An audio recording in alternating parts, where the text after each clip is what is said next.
Bienvenue sur votre chaîne préférée d'information en temps réel, la tempête de l'info. Avant de commencer, n'hésitez pas à vous abonner à la chaîne et d'être courtois dans les commentaires. On commence. La Russie réaffirme son soutien indéfectible à la Confédération des États de l'Alliance du Sahel.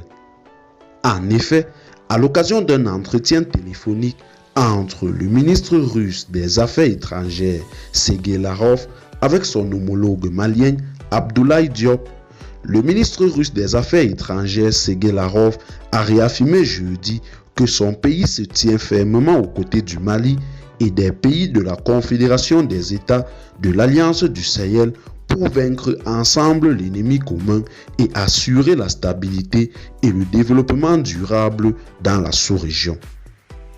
Sergueï Lavrov s'est exprimé au cours d'un entretien téléphonique avec son homologue malien Abdoulaye Diop, selon une information partagée par le ministère malien des Affaires étrangères du Mali.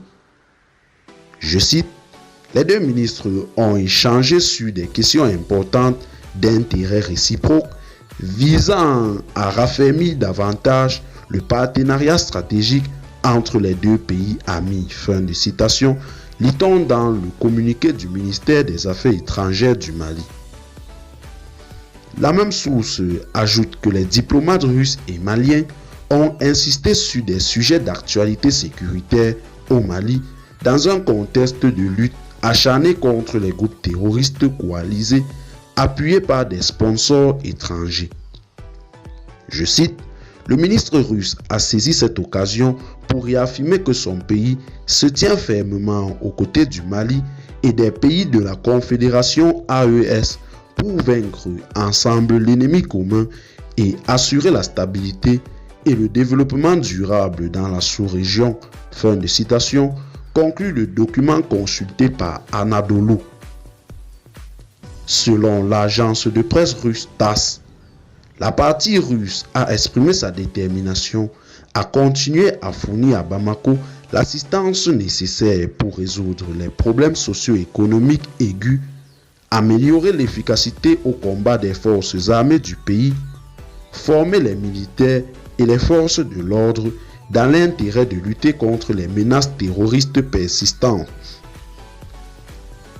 Les parties se sont engagées à renforcer leur partenariat dans les domaines politiques, commerciaux, économiques, humanitaires et entre autres.